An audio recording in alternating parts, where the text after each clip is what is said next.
तुम शब्दों के पीछे भागते हो, अर्थ की ओर नहीं। जो मन केवल शब्दों को पकड़ता है वह सत्य से वंचित रह जाता है। कार्तिक, परंतु ऋषि, शब्दों के बिना सत्य को कैसे जाना जाए? ऋषि, अच्छा बताओ, यदि कोई भोजन शब्द बोले तो क्या तुम्हारा पेट भर जाएगा? कार्तिक, थोड़ा सोचते हुए, नहीं, भोजन तो खाना पड़ेगा। ऋषि मुस्कुराते हुए, यही तो। ईश्वर केवल नाम से नहीं मिलते, अनुभव से मिलते हैं। जैसे जल की शीतलता शब्दों से नहीं, उसे छूने से महसूस होती है। कार्तिक, तो क्या हमें शब्दों का त्याग कर देना चाहिए? ऋषि, अरे नहीं नहीं, शब्द तो बस संकेत हैं, मुख्य बात तो अनुभूति है।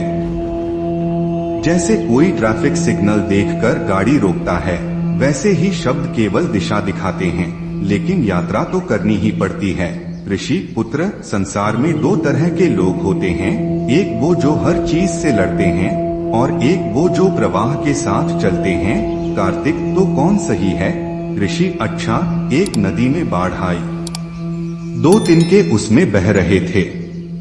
एक तिनका लगातार संघर्ष कर रहा था, चिल्ला रहा था, मैं इस नदी को रोक दूंगा, लेकिन वह बस इधर उधर टकरा रहा था, डूब रहा था। कार्तिक, और दूसरा तिनका? ऋषि, वो शांति से बह रहा था, सोच रहा था, वाह, मैं तो नदी को समुद्र तक पहुंचाने में मदद कर रहा हूँ, पर असल में नदी को उसकी कोई परवाह ही नहीं थी।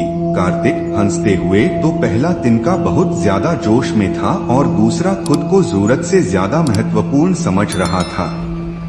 ऋषि, बिल्कुल, यही तो अहंकार है, या तो लड़ो या सोचो कि तुम ही सब कुछ चला रहे हो। पर सच यह है कि ब्रह्मांड अपनी मर्जी से चलता है। कार्तिक, पर ऋषि, धन भी तो जरूरी है। ऋषि, बिल्कुल, लेकिन समस्या तब आती है जब इच्छाएं असीमित हो जाती हैं। कार्तिक, जैसे कुबेर? ऋषि हंसते हुए, हाँ, कुबेर दुनिया के सबसे अमीर देवता हैं, पर उनकी चिंता क्या है, मेरे पास और सोना क्यों नहीं है? यह वैसा ही है जैसे किसी के पास 1000 जोड़ी जूते हों। यह इस वीडियो का पार्ट 1 था। पार्ट 2 के लिए कमेंट करें और हर हर महादेव लिख दे।